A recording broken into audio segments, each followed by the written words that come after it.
What's going on?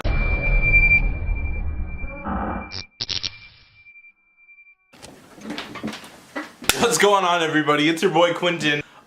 This week has kind of been a whirlwind for me. Like, a lot of things have happened lately, and one of them in particular was a little bizarre.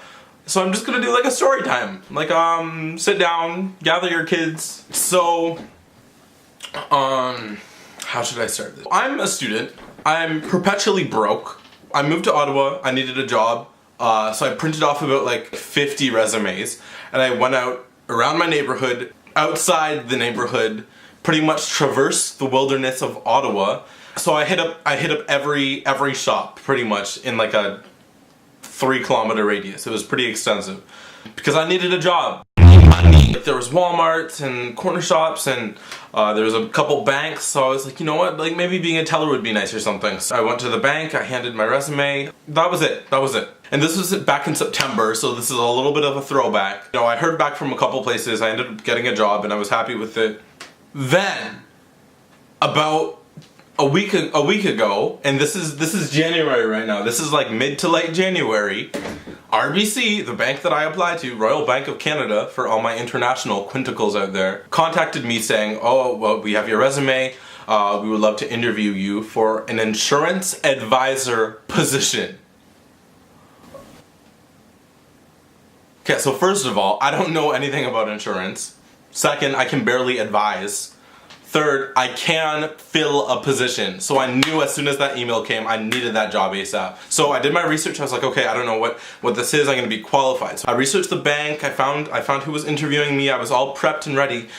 Now this job paid fine. Okay, I knew if I landed this job, I'd be eating good for the rest of the week, for sure. I needed to know I was going to get this job. I was gonna be prepared for this. I emailed the employer back saying, yes, I'd love to interview. We scheduled a time. Okay, I got dressed up. This boy was dressed in a dress shirt, a tie, and dress pants. All three, baby. I was set to go. Like, if you saw me, I don't even think I took a picture because I was just that important. I just didn't even have time to. Anyways, I was dressed for success, and that was key. I had facts about the bank. I looked great. I had my resume. I was all prepared. Really, before even the interview should have started, I should have been hired, to be honest. That's a given. So I go to the bank. It's in the insurance branch or whatever. Some guy, he looked very important, and he was very important, I guess, to RBC. Came in, we did a handshake. He said, come to my office. So we sat in this room, and he starts talking to me about my qualifications. As soon as we sit down, he says, yeah, I'm just seeing you have no qualifications for being an insurance advisor. So first of all, I was like, okay. I was like, you know what, like, you're right. I didn't say that out loud because, you know, I needed this job. I was like, yes, I am aware, but I've done my research, and that position does entail sales, in which I have an extensive amount of experience. My vocabulary was through the roof, by the way. So she's like, yeah, whatever. He kind of just brushed me off. It seemed like he only wanted to invite me over to this interview just to, like, make me realize that I didn't deserve the position that he reached out to me for. Anyways. So he keeps going, no qualifications, you have no qualifications for this, you don't have licensing, you don't have any of the proper experience or schooling for this job. I'd like to point out on my resume, it very clearly states, I'm in school, I'm taking computer science, my program is computer science, that's very clearly stated. So I just don't understand, like, why would you know, like, why? Anyway, so he's just ripping on me this whole time. He's saying, okay, what do you know about insurance? What do you know about the finance world? What do you know about business? So I'm kind of just dancing on my feet here. I'm pretty quick when it comes to thinking on my feet. So I was trying my best to swing the conversation around to where I am qualified and how I could benefit the company. So at this point I guess he just didn't pick up the fact that I was in computer science. It was written on my resume. He goes, so you're in school. What program were you in? I'm in computer science right now. He kind of does this weird face, kind of like a little lip twitch, like, I don't really know what, like, he could have had a mini stroke or something, I don't know, but he seemed he almost like I offended him that I said that I was in computer science. Still don't know what that's about. The rest of the interview kind of just goes, he had a metaphorical shovel, and he was just like digging the hole deeper. I was kind of just clawing my way onto the surface. That was just a bizarre experience. Then the interview, it's going and it's going, and then he just stops and says, "Oh, I'm the bank manager. I'm the bank manager from all of Eastern Ontario. I manage Kingston and Canada and Ottawa." He lists all these cities. "Oh, I'm so important. Oh, I'm like, boy, what are you doing? Like, clearly, you pointed out already that I'm not qualified for this job.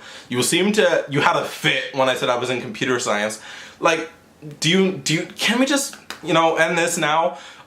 This guy was so important. I'm like, wow, acting really engaged. I'm like, really? All those cities? No way. He's like, yep, I know, and I'm interviewing a lot of people. I have hundreds. You're one of 100, and these qualifications. So again, he's kind of just salt in the wound, I'm like, okay, I need to wrap it up. So I just mentioned my availability. I was like, maybe this will be an easy out. So I'm like, yeah, I'm actually available weekdays full-time, and then in the evenings and some afternoons when I don't have school, I can let you know my schedule more in depth if you reach out. I don't know, I said something along those lines. And he goes, "We'll need you full availability if you want to take on this position." So I'm like, oh no, shucks. And pretty much the interview just ended like that. I don't know, he was like, "Oh, we had a handshake," and then I pretty much got out of there as quick as I could. So that was my that was an experience that I had with RBC. I just, in retrospect, like, this guy he was important and he was successful, and I'm glad that he climbed his way up the corporate ladder so high to the point where he's doing his thing. He's out having his best life, living his career to the maximum potential. But you made it so far, but can't read like computer science student on a resume. I don't know. And RBC manager, if you're watching this right now, I'm still available.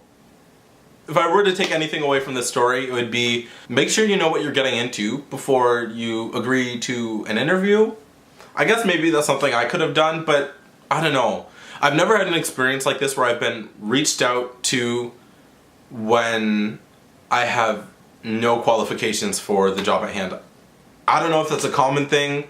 So the moral of the story is, if you're playing with RBC, like, watch out, because they love to get you. Love to get you. So, one more thing before I go. I'm gonna start doing a little end clip segment called Quinticle of the Week.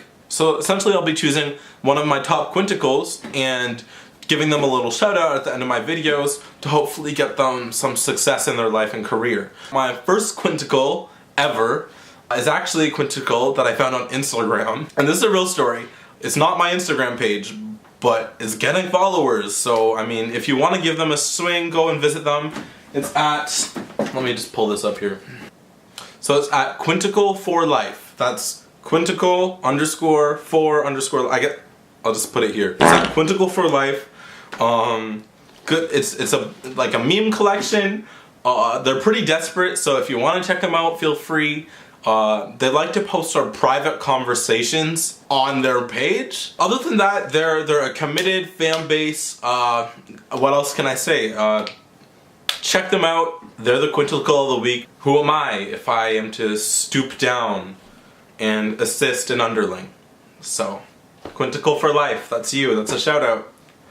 Okay, so that concludes this video for this week. So that's all I got for this week, but I will see you in my next video. So with that being said, happy belated birthday everyone, and I'll see you next time.